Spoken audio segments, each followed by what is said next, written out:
Assalamualaikum warahmatullahi wabarakatuh. Waalaikumsalam warahmatullahi wabarakatuh. Innal hamdalillah nahmaduhu wa nasta'inuhu wa nastaghfiruh wa na'udzu billahi min shururi anfusina wa min sayyiati a'malina. May yahdihillahu fala mudhillalah wa may yudlil fala hadiyalah. Asyhadu an la ilaha illallah wahdahu la syarikalah wa asyhadu anna Muhammadan abduhu wa rasuluh. Allahumma shalli wa sallim wa barik ala Muhammadin wa ala alihi wa ashabi ajma'in. Subhanaka la ilma lana illa ma 'allamtana innaka antal alimul hakim. Allahumma iftah lana hikmataka wansur alaina rahmataka min khuzaini rahmatika ya arhamar rahimin. Qala Allah Ta'ala fi kitabil karim, a'udzu billahi minasyaitonir rajim, ya ayyuhalladzina amanu taqullaha haqqa tuqatih wa la tamutunna illa wa antum muslimun. Sadaqallahul azim. Bapak dan Ibu sekalian yang berbahagia, alhamdulillah kita pagi hari ini bisa melanjutkan kajian kita setelah tadi kajian yang sederhana. Ya kadang-kadang ya saya mendapatkan satu di dalam buku catatan saya, ini baik saya sampaikan. Ya ini bermanfaat bagi umat, bermanfaat. Nanti akan saya sampaikan barangkali lain kali adalah penderitaan, ya, kehausan, kepanikan, ketakutan yang dialami oleh penghuni-penghuni neraka pada saat mereka dikumpulkan di padang pasar, dan bagaimana orang-orang yang berada di dalam surga ini, ya, yang sudah dicabut rasa dendam, rasa benci, rasa yang lain-lainnya. Kan saya sampaikan dengan kajian Al-Quran, tentunya itu tafsir surat Al-Quran. Nah, hari ini saya mengambil judul adalah Al-Quran untuk orang hidup, bukan orang mati. Karena kebanyakan kita kaum muslimin itu dijadikan Al-Quran itu seperti jimat gitu ya. Sampai ditempatkan itu kalau hari bulan Ramadan aja dikeluarkan, dibaca. Kalau nggak Ramadan tidak pernah baca Al-Quran, ya. Bagaimana bisa mendapat hidayah kalau sumber hidayah saja tidak pernah diketahui, ya. Oleh karena itulah Al-Quran mari kita jadikan petunjuk orang hidup, bukan dibacakan kalau ada orang mati, orang mau mati, dibacakan Yasin biar cepat mati. Memang Yasin untuk membunuh orang, ya, untuk mematikan orang, ya. Ini kadang-kadang, ya, tidak, sumbernya saja tidak jelas tentang membaca Yasin itu, satu pun tidak ada. Menurut penelitian ulama tidak ada yang sahih hadisnya. Keutamaan dan semua itu diadakan sendiri oleh perawi-perawi hadis. Oleh karena itu ulama memberikan penelitian khusus karena umat Islam ini memperlakukan surat Yasin itu lebih daripada surat-surat yang lain. Yang lain nggak pernah dibaca, nggak pernah disentuh, Yasin hafal, ya. Ini, tapi juga tidak mengerti juga. Nah, maka dari itu di sini kita supaya Al-Quran itu menjadi bahan ajar buat kita. Boleh, baiklah, ya, diawali kita dengan kajian membaca surat Al-Imran, ya, Al-Imran ayat yang ke-20 sampai ke-25. Monggo Bu Lina, saya persilakan untuk membacanya. Assalamualaikum warahmatullahi wabarakatuh. Waalaikumsalam warahmatullahi wabarakatuh. A'udzu billahi minasy syaithanir rajim. Bismillahirrahmanirrahim. Fa'in hajjuka fakul aslamtu wajhiya lillahi wa manittaba'an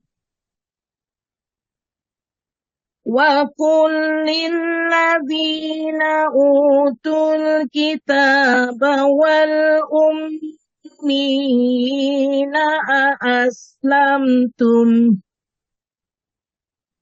fa in aslamu faqad ihtadaw wa in tawallaw fa innama 'alaikal balagh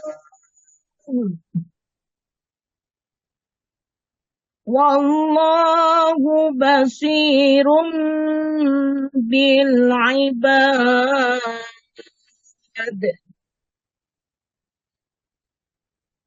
Innal ladzina yakfuruna bi ayatillahi wa yaqtuluna nabiyyina bighairi haqq ويقتلون النبيين بغير حق ويقتلون الذين يأمرون بالقسط من الناس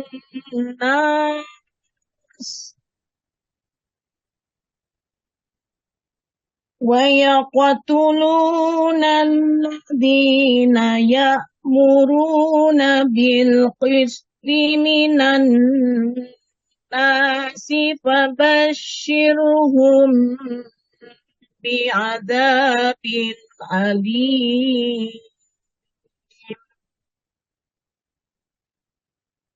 أولئك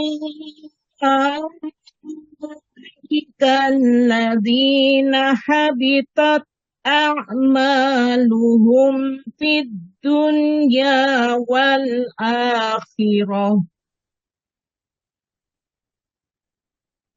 في الدنيا والآخرة وما لهم من ناصرين ألم تر إلى الذين أوتوا نصيبا من الكتاب يدعون إلى كتاب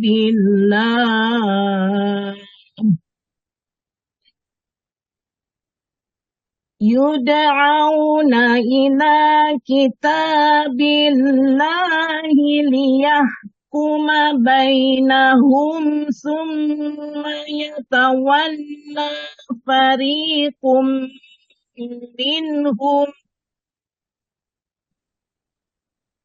ثم يتولى فريق منهم وهم معرضون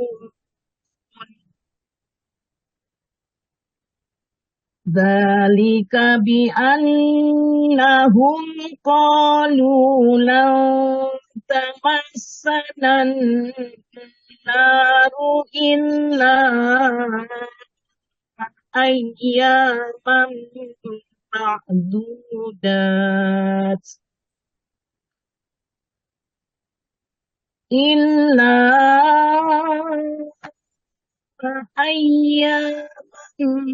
معدودات وغرهم في دينهم ما كانوا يفترون فكيف إذا جمعناهم ليوم لا ريب فيه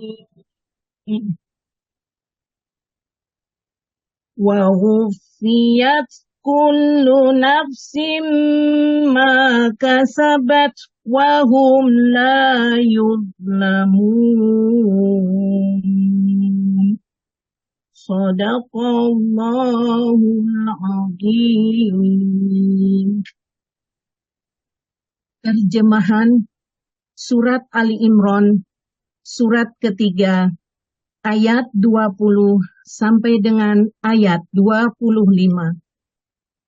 Aku berlindung kepada Allah dari segala godaan setan yang terkutuk. Dengan nama Allah yang Maha Pengasih, lagi Maha Penyayang. Kemudian jika mereka membantah engkau Muhammad, katakanlah, aku berserah diri kepada Allah dan demikian pula orang-orang yang mengikutiku. Dan katakanlah kepada orang-orang yang telah diberi kitab dan kepada orang-orang buta huruf, sudahkah kamu masuk Islam? Jika mereka masuk Islam, berarti mereka telah mendapat petunjuk. Tetapi jika mereka berpaling, maka kewajibanmu hanyalah menyampaikan. Dan Allah Maha melihat hambanya. Sesungguhnya orang-orang yang mengingkari ayat-ayat Allah dan membunuh para nabi tanpa hak alasan yang benar, dan membunuh orang-orang yang menyuruh manusia berbuat adil, sampaikanlah kepada mereka kabar gembira, yaitu azab yang pedih. Mereka itulah orang-orang yang sia-sia pekerjaannya di dunia dan di akhirat, dan mereka tidak memperoleh penolong.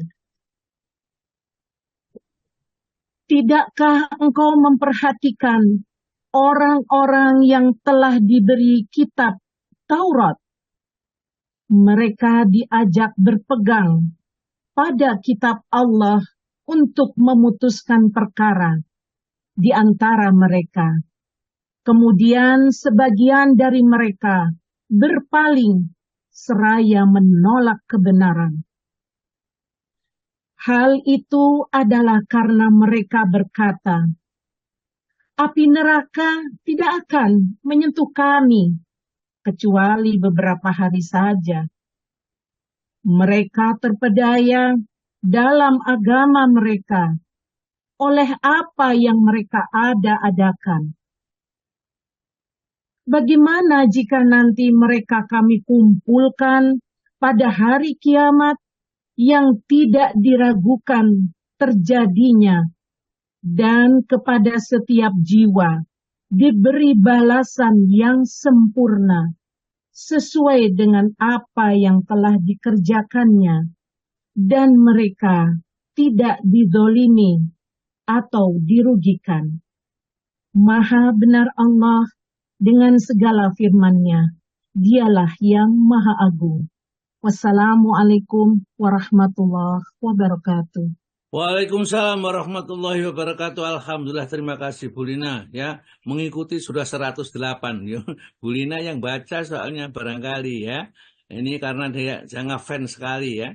Maka dari itu saya senang ya, bacanya alon-alon, menterjemahnya pelan-pelan juga, tidak tergesa-gesa ya. Inilah ya, baca Al-Quran seperti itu. Namun saya itu hanya mimpi saja, tidak bisa. Suara saya itu barangkali cetakannya memang lain. Mungkin kalau dioperasi itu tambah gak bisa ngomong. Gitulah. Jadi ini karunia Allah, kita tidak bisa iri hati ya, diberikan oleh Allah khusus ini memang ya. Hanya saja kadang-kadang diberikan suara baik itu hanya untuk nyanyi, untuk igolan ya, di hadapan lawan jenisnya. Itu celaka lah kalau seperti itu jadinya. Tetapi kalau digunakan suara yang baik, untuk baca Al-Quran, didengarkan kepada orang, sehingga Al-Quran itu benar-benar kalau dibaca itu ya, ngerogoh hati, dudut sukma katanya ya, betul-betul ya, berpengaruh kepada diri kita sendiri. Baiklah, alhamdulillah, saya sekali lagi terima kasih pada semuanya para jamaah ini yang aktif ikut kajian setiap pagi. Berapa tuh ini? Setiap pagi ini 100-108 sudah, Masya Allah ya. Luar biasa ini. Pengaruhnya Al-Quran memang kalau dibaca akan berpengaruh kepada yang mendengarkan dan akan merubah sikap, perilaku dan attitude seseorang tatkala mereka mau merenungkan Al-Quran ini. Ya, karena Al-Quran bukan kata-kata manusia, Al-Quran adalah firman Allah. Al-Quran diturunkan dengan ilmunya Allah ya. Oleh karena diturunkan dengan ilmunya Allah, siapa yang kepingin mengetahui ilmunya Allah, sebagainya itu pelajari Al-Quran. Rasulullah mengatakan kalau ingin berbicara, merasa berbicara, berdialog dengan Allah, baca Al-Quran. Ya, baca Al-Quran. Ya. Ini berkali-kali juga disampaikan mungkin Bu Dwi ketika pagi hari mengajak kepada jamaah ini, ayo belajar Al-Quran terus. Ya, kata Ustadz Iya kemarin itu, jangan hanya membaca. Ya, jangan hanya membaca tanpa ngerti makna. Ya, ini seperti burung beo ya. Jadi ada orang datang, assalamualaikum, assalamualaikum, ya tapi nggak ngerti ya. Karena burung beo itu memang ya tidak mengerti maknanya, dia bisa mengucapkan nggak ngerti maknanya. Baiklah, ayat-ayat yang diturunkan ini ya khususnya adalah ayat yang tadi ya, ayat yang 18 sampai ayat 20 ini diturunkan di dalam satu riwayat ini. Al-Kalabi radhiyallahu mengatakan bahwa ayat ini turun berkenaan dengan 2 orang pendeta Nasrani Najran ketika keduanya datang ke Madinah untuk menemui Nabi Shallallahu Alaihi Wasallam ya, yang dikatakan sebagai Rasul terakhir. Setelah mereka bertemu dengan Nabi, dengan Rasulullah Shallallahu Alaihi Wasallam, mereka mendapati bahwa kota Madinah dan mendapati bahwa kota Madinah dan sifat-sifatnya ada pada diri Muhammad SAW ya, sama persis dengan apa yang ada pada kitab Taurat mereka. Ya. Lalu mereka pun bertanya kepada Rasulullah SAW tentang syahadah ya, yang paling agung di dalam kitab Allah. Sebagai jawaban Allah lalu menurunkan ayat ini. Mereka pun akhirnya masuk ke dalam Islam. Ya, di ayat yang ke-18 itu syahidallahu annahu la ilaha illahu ya. Syahid telah bersaksi kepada Allah. Syahidallah, Allah pun bersaksi. Annahu sesungguhnya la ilaha illahu, tidak ada ilah, tidak ada sesembahan yang berhak diibadahi ilahu kecuali hanya Allah saja. Wal malaikatu walul ilmi, dan juga para malaikat dan orang-orang yang berilmu atau para ulama dan nabi itu juga bersaksi seperti itu. Kalau Imam bil qista ya, yang meneguhkan dengan keadilan yang sangat yang betul pada saat itu, bahwa Allah adalah Tuhan yang hak untuk disembah, la ilaha illahu, tidak ada ilah kecuali Dia, Al-Azizu yang Maha Perkasa, Al-Ghani yang bijaksana. Kemudian syahadatnya apa? Persaksiannya apa yang agung ini? Inna dina indallahil Islam, agama yang diridhai oleh Allah hanyalah Islam. Ya, selain Islam tidak ada yang diridhai. Wa makhtalafal ladina utul kitab, dan tidaklah berselisih orang yang diberi kitab ini. Ya, ila min ba'di ma ja'ahumul ilmu, setelah mereka dapat ilmu ngerti. Ya, tanya kepada Nabi dan mengerti, ada ilmu, maka mereka kemudian berselisih, ada yang beriman, ada tidak beriman. Wa may yakfur, ya barang siapa yang ingkar bi ayatillahi, dengan ayat-ayat Allah, ya fa innallaha sari'ul hisab, maka sesungguhnya Allah sangat cepat sekali siksanya. Ya, jadi sari'ul hisab, cepat hisabnya itu cepat sekali siksanya.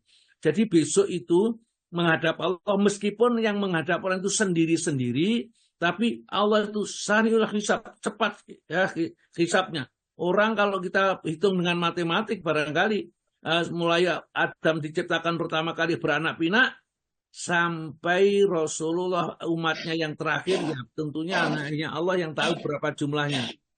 Ini diadili satu persatu. Tapi ingat, orang-orang kafir ya itu lemparkan saja kepada neraka itu, ya.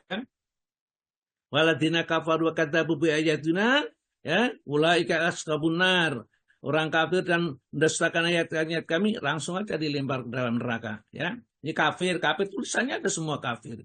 Tanda-tandanya juga ada. Pokoknya nanti kalau di akhirat ketemu orang tatkala dikumpulkan di padang mahsyar, wajahnya itu hitam kelam seperti tertutup debu ya, di dalam surat Abasa tadi ayat 40 sampai 42 tadi, itu tandanya orang kafir yang sedang sedih karena mereka akan mengalami siksa yang sangat menyakitkan nanti di akhirat ini, ya. Ini mudah-mudahan kita dengan ngaji ini tidak ada yang murtad, ya. Orang yang murtad itu habis amalnya, ya. Habis amalnya, dihitung sama sekali. Pernah nyumbang masjid, pernah haji, pernah umroh, batal semua. Tidak ada nilainya dan langsung dilempar ke dalam neraka tidak hanya dilempar di neraka itu kekal selama-lamanya. Mereka cacat, tidak ada yang utuh di dalam neraka itu. Ada yang kebakar hidungnya, matanya, telinganya, ya, dan seterusnya. Semua tidak ada yang utuh. Ya, pulih lagi, hancur lagi, pulih lagi, dan hancur lagi. Nah, kemudian Allah menjelaskan orang-orang Yahudi itu masih saja dia tidak percaya kepada apa yang diterangkan oleh Nabi, bahwa agama Islam itu agama yang diridhoi oleh Allah. Fa'in juga, maka jika mereka itu membantahmu wahai Muhammad bahwa hanya Islam saja agama yang diridhoi oleh Allah, maka fakul, maka katakan, Aslam tuh, apakah kamu mau jadi orang Islam? Atau aslam tu wajah lillahi wa man taban, aku menghadapkan wajahku kepada Allah, dan demikian juga orang-orang yang bersamaku menghadapkan wajahnya kepada Allah saja. Ya. Kemudian Allah Ta'ala merintahkan wakul, dan katakanlah lilladina utun kitabah, kepada orang yang telah diberi kitab, yaitu orang Nasrani, diberi kitab Taurat maksudnya, ya, Taurat dan Injil ini, Nasrani dan Yahudi ini. Wal uminya, dan orang-orang yang buta huruf, orang-orang musyrik Mekah, ya, yang dimaksud itu. Aslamtum, apakah kalian mau menerima Islam sebagai agama yang terakhir, ya, penyelamat kamu semuanya ini, ya? Mau nggak ditawari? Jadi orang yang Nasrani, orang Yahudi aslamtum, ya, orang musyrik itu ditawari, aslamtum, maukah kalian segera masuk ke dalam agama Islam? Fa'in aslamu, kalau kamu sekalian mau masuk agama Islam yang mengikuti ajaran Muhammad, faqad tadau, maka sungguh kamu telah mendapat petunjuk ke dalam jalan yang benar, kamu akan terhindar dari kesesatan. Jadi dijamin, pokoknya masuk Islam, mengikuti ajaran Islam, kamu dijamin tidak akan tersesat jalannya, ya. Kamu pasti menuju surga, tidak menuju kepada neraka, ya. Kalau tersesat itu menuju neraka. Fa in tawalau, maka jika kalian berpaling dari ajaran Islam, tidak mau mengikuti tawaran Nabi, ya, untuk masuk Islam, fa innama, maka sesungguhnya hanyalah alaika, tugas kami ini al-balagh, menyampaikan kebenaran, menyampaikan Islam kepada kalian. Ya sudah. Kalau kamu nggak mau, ya sudah, terserah. Itu urusan kalian. Wallahu, dan Allah basirun, maha melihat bil ibad, terhadap hambanya. Mana yang harus selamat, mana yang tidak selamat. Itulah kenapa sampai masuk neraka itu selama-lamanya. Karena sudah diingatkan berkali-kali seperti ini. Dan disebutkan berulang kali, bahkan ratusan, ya, mungkin di dalam ayat-ayat Al-Quran. Mungkin ribuan, saya tidak tahu. Bahwa disuruh selamatkan diri kita. Orang beriman saja, ya ayyuhalladzina amanu qu anfusakum wa ahlikum nar. Orang beriman, apalagi orang yang tidak beriman, bertobatlah menjadi orang mukmin, orang muslim. Fa in aslamu, kalau kamu menjadi orang Islam, faqad hudiya ila siratal mustaqim, maka sungguh kamu sudah diberi petunjuk ke jalan yang lurus. Fa in tawalau, kalau kamu berpaling, fa innama alaikal balagh, tugas hanya menyampaikan saja. Wallahu basirun bil ibad, dan Allah Maha mengetahui kepada hambanya ini. Innalladzina yakfuruna bi ayatillahi, sesungguhnya orang-orang yang ingkar, tidak mau percaya dengan ayat-ayat Allah yang diturunkan kepada Nabi kita, yaitu Al-Qur'an ini, ya, gak percaya. Orang-orang Yahudi, orang-orang Nasrani, dan orang-orang musyrik gak percaya. Bahkan orang-orang Yahudi itu pernah membunuh para nabi. Nabi-nabi mereka yang menyampaikan kebenaran itu dibunuhnya, ya, atau orang yang mengajar kebaikan dibunuhnya, ya. Wayatuluna, dan kalian membunuh an-nabiyin, para nabi. Dalam riwayat itu ada nabi yang dibunuh itu sebanyak 43 orang nabi, ya. Jadi 43 orang dibunuh oleh orang Yahudi, orang Nasrani. Karena apa? Karena mereka membawa ajaran yang benar, ya. Bighairil haq, dibunuhnya dengan alasan yang tidak masuk akal, gitu. Bighairil haq, ya. Karena mereka ajarannya tidak cocok dengan hawa nafsunya. Wa yaqtuluna alladzina ya'muruna bil qist, dan mereka juga membunuh orang-orang yang mengajak kepada jalan yang lurus, masuk ke dalam ikut ajaran Islam, ya, jalan yang lurus. Minan nasi, di antara manusia, apa basiru, maka berita kabar gembira mereka, ya, biadabin alim, dengan siksa yang sangat pedih. Ya, kabar gembira, siksa yang pedih, yang sangat pedih itu artinya mereka itu digudang sama Allah Ta'ala. Ini karepmu, rasakno nanti ya. Terserah kamu ya. Ya, senang-senangkan hatimu kalau kamu menolak ajaran Islam itu, namun nanti hasilnya endingnya kamu dapat siksa yang pedih. Ulaika mereka itulah alladzina, orang-orang yang habitat amalum, hapus amal mereka ya, di dunia wal akhirat ya, artinya tidak diberi pahala. Di dunia tidak diberi pahala, di akhirat mereka akan menyesal selama-lamanya. Wa malahum, dan tidak ada bagi mereka minasirin, seorang penolong pun kalau sudah masuk neraka, tidak ada yang bisa menolong. Oleh karena ini sekarang mumpung kita belum masuk neraka, mari kita tolong dengan beramal soleh. Alam taro ilal ladzina utu nasiba minal kitab. Apakah kamu tidak melihat orang-orang yang diberi bagian dari kitab Taurat ya, ini yaitu orang Yahudi dan orang-orang Nasrani dan kitab Injil, yud'auna ila kitabillahi liyahkuma bainahum. Mereka disuruh kepada untuk berhukum dengan kitab mereka, kitab Taurat ya, di antara mereka.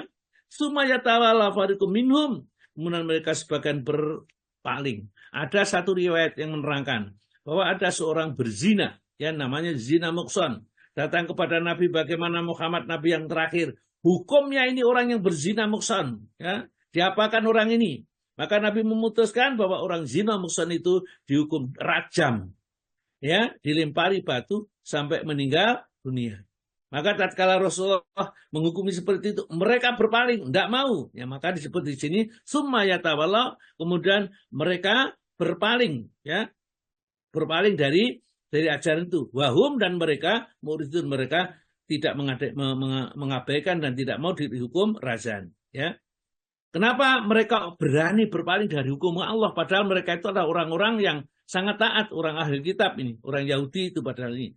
Dari kabianahum, yang demikian itu dikarenakan mereka itu adalah qalu, mengatakan lang tamassanan naru ila ayyamam ma'dudat. Aku enggak masuk neraka. Orang aku itu anak-anak Allah, aku itu kekasih-kekasih Allah, enggak mungkin. Allah Bapak kita itu akan memasukkan kamu ke neraka.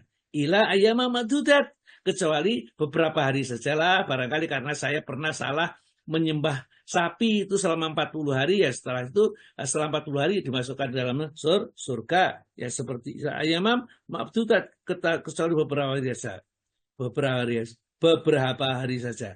Wa gharrahum, maka mereka telah tertipu fidinim, di dalam agama mereka, maka anu yaftarun, dari apa yang mereka selalu adakan, dia ketertipu. Jadi padahal ya mereka itu akan berada di dalam neraka selama-lamanya ya. Ya tidak ada ya. Jadi orang-orang ini mereka mengatakan di dalam neraka ini cuma beberapa hari saja, itu bujuk sedikit. Ada di dalam, saya ingat di dalam Al-Qur'an Al-Baqarah surat nomor 2 ayat 80. Monggo Pak Tama dibacakan ayat 80 surat Al-Baqarah. Ya Ustaz. Bismillah. Dan mereka berkata, kami sekali-kali tidak akan disentuh oleh api neraka, kecuali selama beberapa hari saja. Katakanlah, sudahkah kamu menerima janji dari Allah, sehingga Allah tidak akan memungkiri janjinya? Ataukah kamu hanya mengatakan terhadap Allah apa yang tidak kamu ketahui? Ya, jadi itu Al-Quran membantahnya, omongan mereka itu omongan tok itu loh ya. Yang nggak ada buktinya. Ya, disuruh buktinya mana? Pernahkah Allah berjanji bahwa orang-orang Yahudi ini hanya dimasukkan beberapa hari saja? Karena ingkar, enggak. Mereka kalau sudah masuk neraka juga akan masuk selama-lamanya. Coba ayat yang berikutnya 81, Pak. 81, 82 dibaca sekaligus. Bukan demikian. Yang benar, barang siapa berbuat dosa dan ia telah diliputi oleh dosanya, maka itulah penghuni neraka. Mereka kekal di dalamnya. Terus? Dan orang-orang yang beriman serta beramal soleh, mereka itu penghuni surga. Mereka kekal di dalamnya. Iya. Ya. Nah. Jadi ayat yang menjelaskan ayat 80 ini, ayat 81, bala mangkasaba sayyi'atan wa akhatat bi khati'atuhu. Jadi orang yang sudah berbuat jahat dan kejahatan itu sudah meliputi dirinya, apa saja ya kejahatan itu ada saja lakukan, maka mereka itu penghuni neraka dan kekal di dalamnya selama-lamanya. Ya, orang Yahudi, orang Nasrani itu akan masuk neraka, kekal di dalamnya selama-lamanya. Maka kalau bisa, kalau di antara jamaah itu ada keluarganya yang belum Islam, ajaklah Islam. Kalau tidak mau, doakanlah kepada Allah. Jangan justru dijodak, jangan. Didoakan kepada Allah supaya mereka Allah membukakan hatinya untuk menerima Islam. Kasihan. Masa kita melihat ibu kita di neraka, anak kita barangkali di neraka, ayah kita di neraka, ya, hanya karena pemahaman yang keliru. Al-Quran benar. Wahyu yang datang dari Allah Subhanahu wa Ta'ala kepada kita. Isinya mengingatkan kita supaya kita selamat dunia dan selamat di akhirat kelak. Ya, baik ya. Gitu. Kemudian Allah menjelaskan ngerinya. Fa kaifa idza jama'nahum, maka bagaimana apabila Allah telah mengumpulkan mereka nanti. Liyaumil la raiba fihi, di hari yang sudah tidak keraguan di dalamnya, yakni hari kiamat.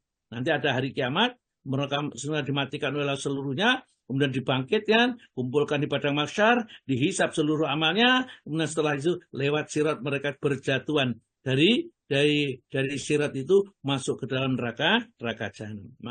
Maka fakaifa, maka bagaimana? Idza jama'nahum, apabila kami kumpulkan mereka ini, liyaumin, pada satu hari, la raiba fihi, yang di dalamnya tidak ada keraguan sama sekali, yakni hari kiamat. Wa ufiyat, dan disempurnakanlah kula nafsi maka sahabat, balasan setiap amal seseorang. Jadi kita tidak akan mendapatkan pahala kecuali amal kita. Tidak akan disiksa juga kecuali amal kita. Tidak ada amalnya orang lain itu yang menyebabkan kita masuk surga. Amalnya yang lain itu menyebabkan masuk neraka. Tidak ada. Masuk surga karena amalnya kita, masuk neraka karena amal kita. Ya. Wala tujzauna ila ma kuntum ta'malun. Kamu tidak dibalas kecuali apa yang kamu kerjakan saja.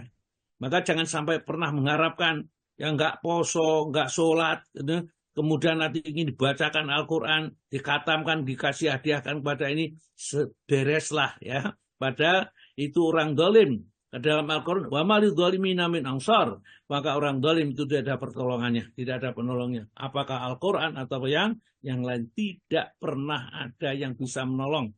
Maka dari itu sebelum kita masuk ke dalam tempat yang tidak ada yang bisa menolong, jauhilah penyebab-penyebab kita masuk ke dalamnya. Apa yang bisa menyelamatkan? Islam. Kalau kita jadi orang Islam, selamat pasti sudah. Jaminan dari Allah Subhanahu wa Ta'ala, bukan dari manusia yang menjamin. Allah itu maha benar janjinya. Innallaha la yukhliful mi'ad. Allah tidak pernah menyalahi janjinya, dan itu disebutkan di dalam Al-Quran. Al-Quran itu kitab yang diturunkan oleh Allah dengan ilmunya. Teruskan ya. Wa kaifa idza zamanahum liyaumil la raiba fihi wa hufiyat kullu nafsin ma kasabat wa hum la yudlamun, dan mereka tidak diperlakukan secara zalim sedikit pun. Jadi mereka akan mendapat balasan sesuai dengan apa yang mereka kerjakan. Mudah-mudahan ini jadi pelajaran buat kita. Ya, Al-Quran kita baca, kita renungkan. Ya, kalau bisa kita bacakan dengan anak-anak kita. Ya, saya dulu belajar itu, ya, saya setelah selesai sholat subuh kumpul nih, anak saya bangunkan, istri saya bangunkan, saya bacakan Al-Quran. Ya, nah, saya karena nggak pandai membaca, lebih pandai istri saya membaca daripada saya, maka istri saya suruh baca, dan nanti dia membaca terjemahannya, kemudian saya terangkan. Begitu, ya. Latihan gitu aja sama keluarga dulu, ya. Jangan sampai nanti di keluarga ternyata kita tidak pas. Baik, kita masuk kepada materi yang kita kaji kemarin, masih ada sedikit yang belum selesai, yaitu sholat nariyah, yang kemudian kita lanjutkan kepada bab ada Al-Quran untuk orang hidup, bukan untuk orang mati. Baik, kita lanjutkan dulu sholawat nariyah. Monggo Pak Tomo. Sholawat nariyah. Sholawat nariyah telah dikenal oleh banyak orang. Mereka beranggapan bahwa barang siapa membacanya sebanyak 4.444 kali dengan niat agar kesusahan dihilangkan atau hajat dikabulkan, niscaya akan terpenuhi. Nah, inilah ya. Ini menjadi apa? Menjadi tatkala kita membaca itu bukan niat karena Allah, tapi ada keinginan duniawiyah. Jumlahnya ditentukan. Siapa yang menentukan itu? Ya mereka, ya guru-guru ngaji, siapa yang dianggap itu, ya. Sampai angkanya seperti itu apa? Yang ngarang-ngarang aja sendiri, ya. pokoknya kita double 4 ya wah itu sudah nanti kita akan menjadi orang yang tepat karena 4 itu ada simbol dari ketepatan ya macam-macam lah ngarang-ngarang sendiri segitu. Maka itu kalau kita membacanya apalagi dengan keyakinan seperti itu kita akan jatuh kepada kesyirikan. Karena sholawat itu sebenarnya mendoakan kesejahteraan, keselamatan kepada Rasulullah Muhammad SAW, tapi tujuannya bukan itu ternyata. Bukan itu tujuannya. Maka mereka akan tersesat ini. Ya. Berikutnya, ini adalah mengapa? Ini adalah anggapan batil yang tidak berdasar sama sekali. Apalagi jika kita mengetahui lafaz bacaannya, serta kandungan syirik yang ada di dalamnya. Secara lengkap, lafaz sholawat nariyah itu adalah sebagai berikut. Ya. Jadi ternyata di dalam sholawat nariyah ini ada lafaz-lafaz yang kalau orang teliti, ya, mengerti terjemahnya dari bahasa Arab kepada bahasa Indonesia ini ada syirik. Karena mintanya tidak kepada Allah, mintanya kepada Nabi Muhammad. Sholawatnya kadang-kadang benar. Ya di awal-awal benar, tapi di tengah sampai terakhir itu mengandung kesyirikan. Nah kita nggak tahu. Saya dulu juga begitu mengawalnya sholat nariyah itu. Siapa yang membaca sholawat nariyah sehari 100 kali, yakni setelah sholat fardu 20 sehingga 5 sholat fardu jadi 100. Maka rezekinya akan datang seperti hujan. Katanya seperti itu. Ya. Jadi saya baca tapi masih bujang dulu, nggak ada rezeki seperti hujan juga tidak ada. Saya nggak ngerti juga maknanya, ya. Hafal saya hafal dulu itu. Allahumma sholli sholatan kamilatan wa sallim salaman taman ala sayyidina dan seterusnya dulu apa. Tapi setelah saya tahu bahwa ini tidak pas, tidak benar ya ditinggalkan karena ditinggalkan ya menjadi lupa-lupa sedikit itu. Moga Pak dibaca terjemahannya untuk artinya. Ya Allah, limpahkanlah keberkahan dengan keberkahan yang sempurna. Dan limpahkanlah keselamatan dengan keselamatan yang sempurna untuk penghulu kami Muhammad. Yang dengan beliau terurai segala ikatan, hilang segala kesedihan, dipenuhi segala kebutuhan, dicapai segala keinginan dan kesudahan yang baik, serta minta hujan dengan wajahnya yang mulia, dan semoga pula dilimpahkan untuk segenap keluarga dan sahabatnya sebanyak hitungan setiap yang engkau ketahui. Ya ini, di mana letak syiriknya? Di mana letak yang salahnya di dalam sholawat ini? Ini sudah terkenal, siapa saja sudah tahu. Ya, sholawatan ini bahkan kadang-kadang sebelum sholat itu dibaca. Ya tujuannya supaya apa? Supaya gampang menghafalkan. Kalau dibaca sebelum sholat itu gampang menghafalkan. Allahumma ya Allah, sholatan, ya, berilah keberkahan, ya, dengan keberkahan yang kamilatan yang sempurna. Sholatan kamilatan, keberkahan yang sempurna. Wasalim salaman taman, dan keselamatan juga yang selamat, yang sempurna. Kepada siapa? Allah Sayyidina Muhammad, kepada Gusti Nabi kita Muhammad, ya, Sayyidina Muhammad itu Gusti Tuhan. Ya, tahu apa duga, ya, atau siapa itu sebenarnya tidak masalah ini ya. Alladzi tankhulu bil, ini yang menjadi masalah. Nabi Muhammad itu adalah ya yang dengan beliau terurai segala ikatan, kesedihan, itu dengan Nabi, bukan dengan membaca sholawat. Kalau dengan membaca sholawat itu diperbolehkan. Karena apa? Dengan bacaan sholawat itu adalah ibadah. Kita boleh bertawasul dengan amal soleh. Tapi bertawasul dengan pribadinya Nabi itu tidak boleh. Jadi dengan Nabi kita maka terurai segala ikatan. Hilang segala kesedihan. Jadi kalau kita hilang dengan Nabi, hilang segala kesedihan. Padahal yang bisa menghilangkan kesedihan hanyalah Allah. Tidak ada selain Allah. Maka kalau kita haknya Allah itu diberikan kepada selain Allah, jatuhlah kepada kesyirikan. Yang dipenuhi segala kebutuhan, butuh apa saja dituruti. Padahal yang bisa menuruti kebutuhan hanya Allah. Ini mengangkat derajatnya Nabi sebanding dengan Allah. Inilah yang disebut syirikan, ya. Dicapai segala keinginan, apa yang diinginkan dengan Nabi, menyempurna menabinya ini, bukan dengan ini, ya ini. Dan kesudahan yang baik. Serta minta hujan dengan wajahnya yang mulia. Ya, dengan wajah Nabi, bukan minta hujan kepada Allah. Karena yang bisa menurunkan sebenarnya hanya Allah. Nabi tidak bisa menurunkan hujan. Ya. Dan semoga pula dilimpahkan untuk segenap keluarga dan sahabatnya sebanyak hitungan ya setiap yang engkau ketahui. Maka persyarat dengan sesuatu yang tidak benar. Pokoknya teruskan Pak. Akidah tauhid. Akidah tauhid yang kepadanya Al-Quran Al-Karim menyeru. Dan yang dengannya Rasulullah SAW mengajarkan kita. Menegaskan kepada setiap muslim agar meyakini bahwa hanya Allah semata yang kuasa menguraikan segala ikatan. Yang menghilangkan segala kesedihan. Yang memenuhi segala kebutuhan.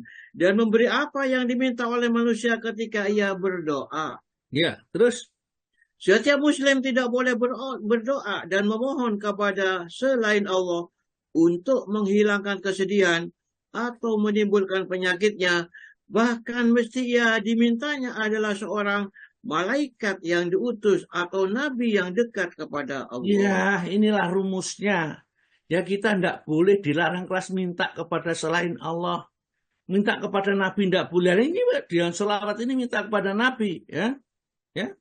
Tanhalu bil uqadu. Jadi begini, allati tanhalu bil uqadu. Yang dengannya dengan nabi itu akan terurai segala ikatan. Wa tangfariju bil kurabu.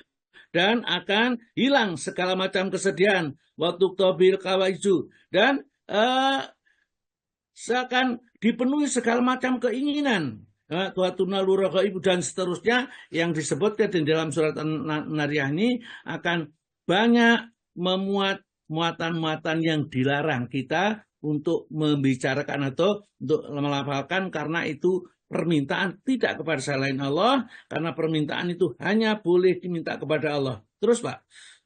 Al-Quran mengingkari doa kepada selain Allah, baik kepada Rasul atau wali.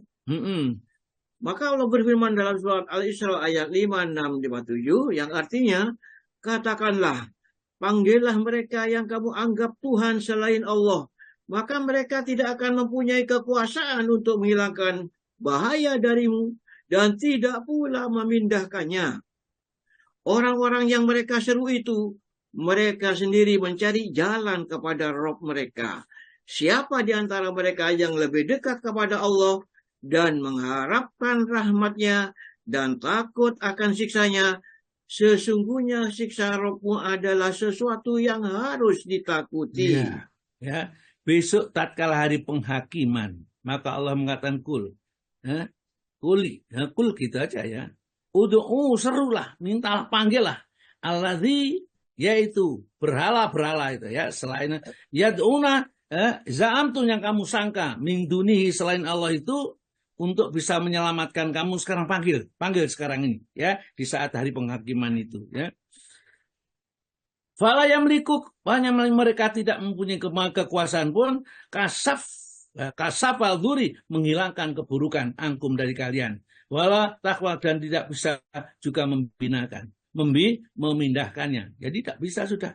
Jadi besok di akhirat orang yang menyembah, memohon, meminta kepada Allah, kepada selain Allah itu adalah mereka termasuk dosa, dan bukan dosa kecil juga seperti ini termasuk dosa besar ya. Kemudian teruskan Pak Dia, para ahli tafsir mengatakan ayat di atas turun sehubungan dengan sekelompok orang yang berdoa dan meminta kepada Isa Al-Masih, malaikat dan hamba-hamba Allah yang soleh dan jenis makhluk jin. Ya itu. Ya, ini dilarang ya, yang minta kepada Nabi Isa, minta kepada siapa. Maka itu Rasulullah itu tidak boleh dimuliakan atau dihormati seperti orang Nasrani memuliakan Isa putra Maryam. Akhirnya diangkat sebagai Tuhan. Ya Nabi katakan hamba Allah dan utusannya saja. Sudah baca sholawat kepadanya. Tidak usah mengagukan melebihi daripada jabatannya sebagai Rasul. Langsung Pak, nomor 2. Bagaimana mungkin Rasulullah SAW akan rela jika dikatakan bahwa beliau kuasa menguraikan segala ikatan dan menghilangkan segala kesedihan? Padahal Al-Quran menyeru kepada beliau untuk memaklumkan. Dalam surat Al-A'raf ayat 188 yang artinya, katakanlah, aku tidak kuasa menarik kemanfaatan bagi diriku dan tidak pula menolak kemudaratan kecuali yang dikehendaki Allah. Dan sekiranya aku mengetahui yang gaib, niscaya aku membuat kebajikan sebanyak-banyaknya. Dan aku tidak akan ditimpa kemudaratan. Aku tidak lain hanyalah seorang pemberi peringatan dan pembawa berita gembira bagi orang-orang yang beriman. Nah ini, jadi kita dudukkan Nabi itu sesuai dengan kedudukannya. Kul katakanlah, la amliku li nafsi, aku tidak mampu menarik manfaat untuk diriku. Ya naf'an manfaat. Wala doron dan tidak punya juga bisa menolak keburukan yang akan menimpa kepadaku. Illa masya Allah, kecuali kalau itu digendaki oleh Allah, maka bisa kita mendapatkan kebaikan atau menolak keburukan. Itu kalau Allah menghendaki. Nabi sendiri tidak mempunyai kekuasaan apa-apa. Dijelaskan dalam ayat ini. Walau kuntu a'lamu, kalau seandainya aku itu mengetahui al-ghaibi, yang gaib, yang bakal terjadi, yang tidak diketahui oleh orang lain, las taksaru, tentu aku akan memperbanyak minal khairi, banyak kebaikan. Wa masannya, dan tidak akan menimpa aku keburukan. Padahal Nabi kita dalam perang Uhud, ya dia luka parah, ya sampai giginya patah, dia dihujani anak panah oleh orang-orang musyrik, ya sampai akhirnya dikerukup oleh para sahabat hingga panah-panah itu hanya mengenai punggung-punggung para sahabat, saking cintanya para sahabat kepada kemenangan di saat perang Uhud, ya. In ana, tidaklah aku ini ya Rasulullah SAW itu ila nazirun, kecuali tugasku memberi ancaman, peringatan bagi orang yang durhaka kepada Allah, wa basirun, dan kabar gembira, ya, li qaumi yu'minun, kepada orang yang beriman kepada Allah. Itu tugasnya Nabi. Tidak bisa menghilangkan kesedihan, ya, menolak kemudaratan tidak bisa. Nabi sendiri tidak bisa. Kalau Nabi sudah menyatakan seperti itu, bagaimana mungkin orang lain yang tidak mengerti apa-apa tentang Nabi, ya, minta dihilangkan ikatannya, diurai segala macam kesedihannya, ya, tidak mungkin seperti itu. Oleh karena itu sebaiknya kita tidak membaca bacaan yang kita tidak paham, ya, itu saja.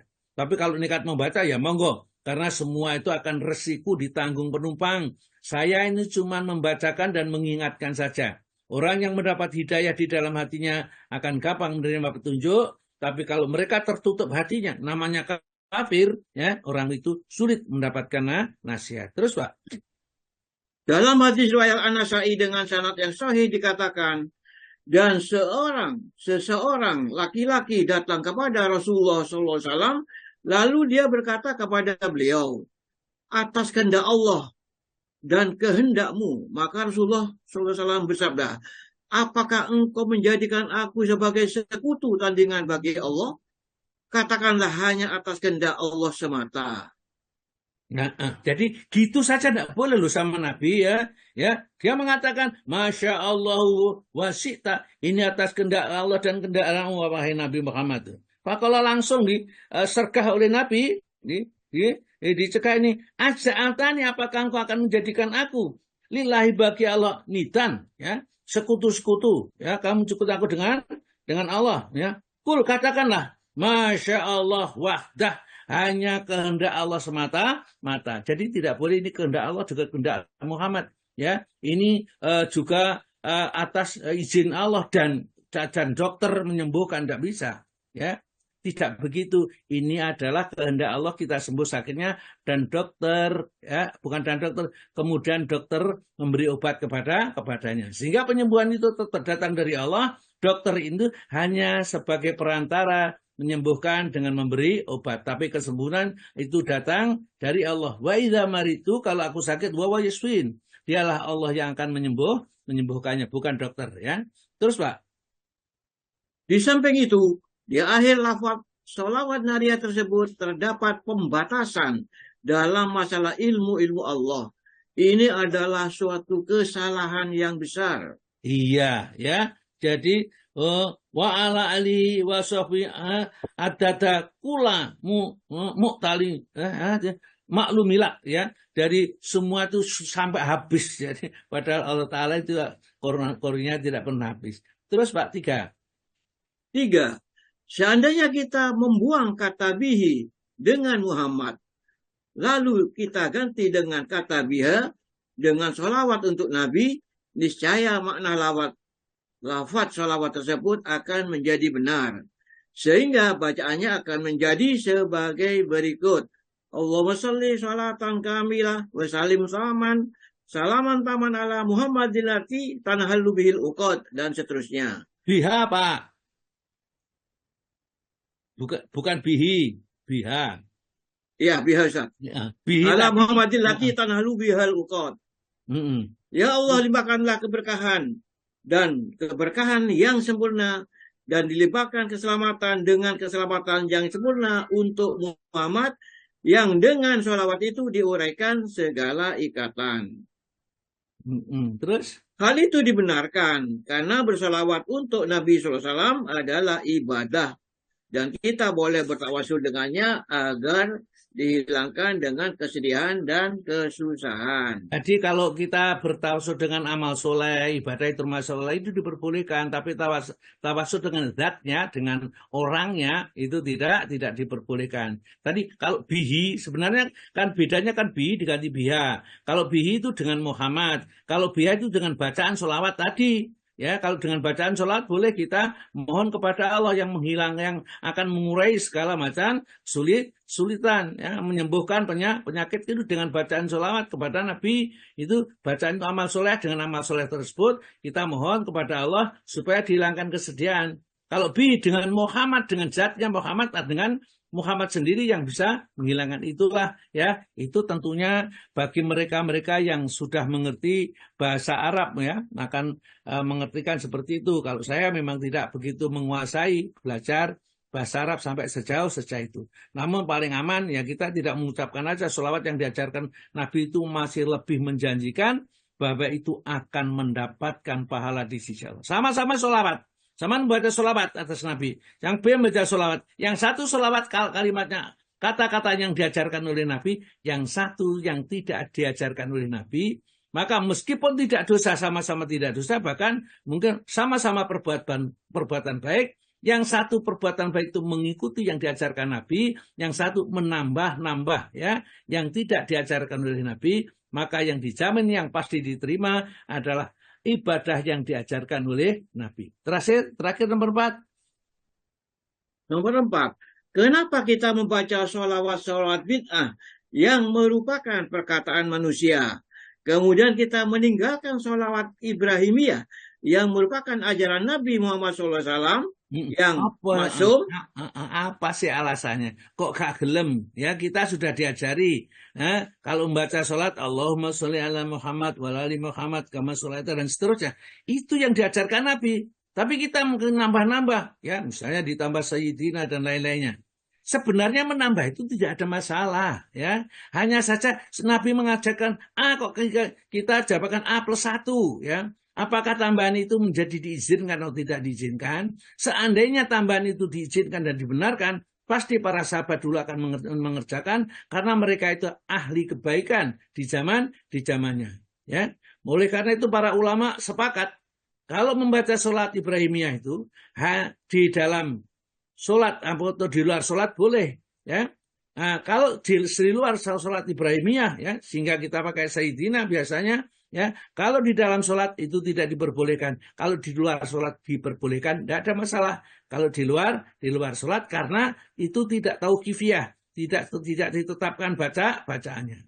Nah, saya pernah tanya kepada seseorang yang ngajarkan itu kan tidak apa-apa Ustaz dibaca itu, ya, yang pakai Sayyidina di luar sholat itu kan boleh. Tapi apa keberatanmu kalau diajarkan Nabi, ya, mengajarkan sholawat yang sudah jelas, kamu memilih dengan lafaz kamu sendiri. Nah, ini yang jadi masalah.